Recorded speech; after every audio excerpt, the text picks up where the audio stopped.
All right, so I don't know if anybody got to see how apparently Zelensky was a dance performance artist. I'm not kidding. I don't know if any of you have seen the video that's going around on Twitter where Zelensky did some very strange art dance footage in high heels and bondage clothes, and it looked really super Euro gay. Of course, it was beyond gauche, it was beyond weird, it was just super mega weird and lame looking, because of course that is what, since especially like the days of Madonna, gay men have to look like retards and jokes, and a gay man can't, be in any way, shape, or form a man. Like he holds a normal job, he actually is kind of normal during a conversation, no, he's got to be a bizarre, demented stereotype of a 12-year-old girl in the body of a large man. This is the other thing with say the world of trannies, where they're always, especially black trannies, and weird cross-dressing dancer trannies that you always find at these things where people always bring them to schools, because you can't have a real woman do some kind of, ballet or something. No, you've got to have some wacky-looking tranny who has to imitate women poorly, like a 12-year-old girl, because that's what effeminacy is, acting like a prepubescent girl. And so one of the things that started to really hit me is how Lori Lightfoot is sort of the exemplar of the table. She is the queen of Black America right now, a complete failure, a racist, a failure, sexual deviant who has to blame everything on everybody else, empowered by the Democratic machine. Literally has obviously has an issue with people like other ethnic groups and their desires for their constituencies. Yet she doesn't do anything that helps black people. In fact, black people are more in danger than ever living in Chicago. She is the exemplar. She is the table. And a lot of men need to start understanding this, that 2 or 3 generations of women have come to the point of totally failing us. COVID really has shown us they will always fail us. I wish it were so. I felt a different way. They're, at best, when they're normal, they could do normal fucking things relatively well. But once they have power, they ruin everything. And that it's this constant festival of apologies from dads, from all of these dads, whether they're on the right or on the left. It's all these dads like, I know a woman who did something amazing. My daughter is really great. And it's like, doesn't matter. That's the beauty of it. The 80-20 rule, Replicant Fish did a thing where a woman figured out how the 80-20 rule will never work for her. That the 80-20 rule will always work in such a way that she is competing for an extremely small number of men. She figured this out. And she figured out how not fun that is. She figured out how that is work. She realized, you could see what really was going on. She realized she is going to have to work for it. And then on top of it, if she finds Prince Charming, she's going to have to work at keeping him. And, just like Kevin Samuels has made all these women understand, if you want some man who all the other women are going to be envious of you, because so much of women's existence is just the envy of other women. This is, and status symbology and stuff, and status symbol as a culture. So you end up with then this skewed world of now all these women competing for this very small number of men, and that the men really are starting to see, wait a second, by the end of this, what's going to matter is that I still have money for me and what I want to do. that I want to be happy. I want to have I want to count my Skrilla. Because by the end of it, will I be able to do what I want? And then it's, oh no. Marriage is absolutely has only so much to do with you doing what you want. You know, married men now for decades have had to communicate how they wish they got more sex. Period. Of any sort. Of any sort. And that almost all wisdom about marriage, when you get kind of the phrases that cultures say, the idea of like a man stepping out because, well, he's a man and he wants sex, and I mean, who is he going to have sex with? His wife?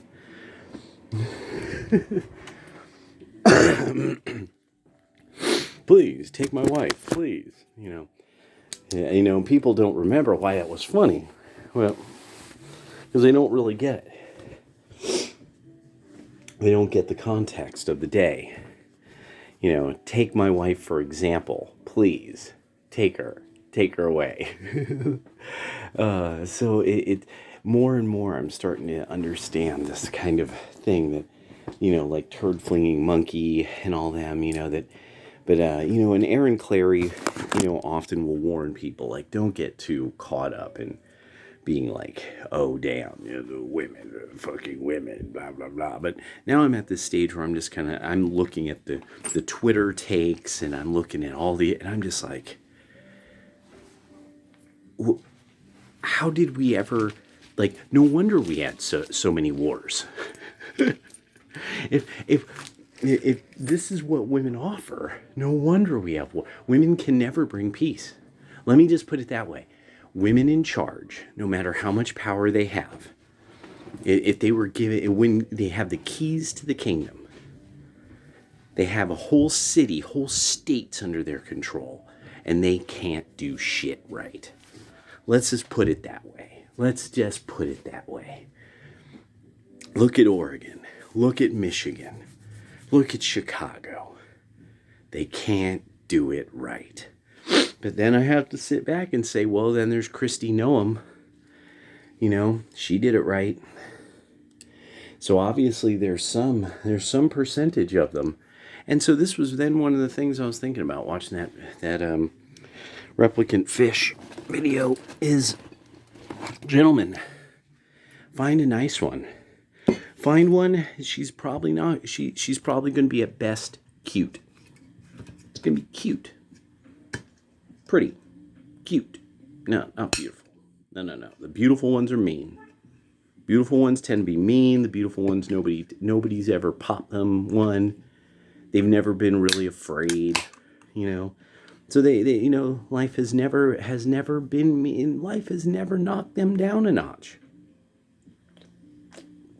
We kind of understand that it hasn't, judging from their attitude. And the pretty ones that aren't like that, well, they're unicorns, and they get snatched up fast. So really, for most men who want to find a woman, find somebody who's just kind. And for the most part is absolutely positively red-pilled. If women want to find good men, you just simply have to be, you have to become committed nationalist, period. And always understand, it is always earned. Everything is earned. Every Marxist concept, every concept of fairness and equality, and everyone, people were more nice to one another. People are kind to one another in America. People are overwhelmingly kind to one another in America. You have to snap out of it. America's the best. That's why everybody wants to be here, but they shouldn't all be here, because not everybody should be here, because a lot of people don't belong in the Republic. They do not believe in individuated rights and inalienable rights. They just don't. They just don't think that.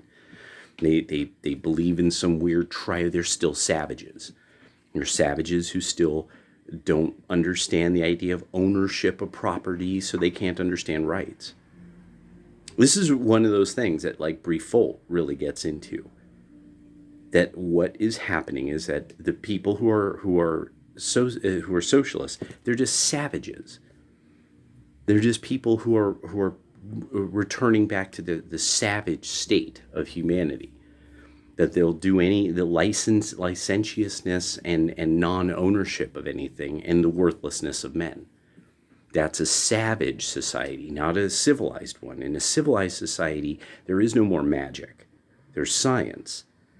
Because it's not magic that women can grow food. It's science. You can calculate what you are very likely to take in. I mean, even the Bible gets into this idea with Yaakov, with the sheep. That you unless you have a good learning Bible that explains, people thought that you can make sheep have different color wool if they were near something that would like transmit the spots to them. Like that was why he had the sheep behave the way they did. It was something like magic, but it was also that it's that he had known from wisdom that this is a method by which you could do this. His father-in-law did not know that. His people did not understand that. No, they were savages. His father-in-law, his people were more savage. That's why Yaakov was tricked into the first daughter, and he had to work for the second one. He became basically a slave to the family, because that's the way of savages. That's you buy the daughter with labor. Rather than that. Well, and also he had no flocks was the other thing. And said that he was a nobody with nothing. That was another part of it. Just some things I'm thinking about. But like, Lori Lightfoot really is one of the best examples of how everything liberal, all liberal things just are just the lowering of all standards and just making excuses, for crooks and mutants. Like Lori Lightfoot is a mutant. I mean, she's ugly. I mean, this is why she obviously holds everyone in contempt, because she's uglier than almost everybody else possible. She's ugly and unlikable, and an incompetent. And what now has been exposed about the way she explodes on other people shows she's also probably somewhat mentally unstable. So she's really this perfect Democrat. She's literally the mentally handicapped black female lesbian that rules them like a queen, like a queen. She's the table. That's so. I mean, and really, doesn't matter how offended. It doesn't matter. Doesn't matter. It would seem preposterous, laughable, if it weren't true. But it hurts, because it is. Have a good night, y'all. We won tonight at the deli. Oh, yeah. Tonight was a good one. We won. Felt good. Felt good to win. Well, time for me to punch into a little EVE Online. Time for me to take a look-see around, see what's going on. See if anybody's caught on to this Zelensky dance video. It's on my Twitter timeline. DON_ARETE. ARETE. Don Arete. Later.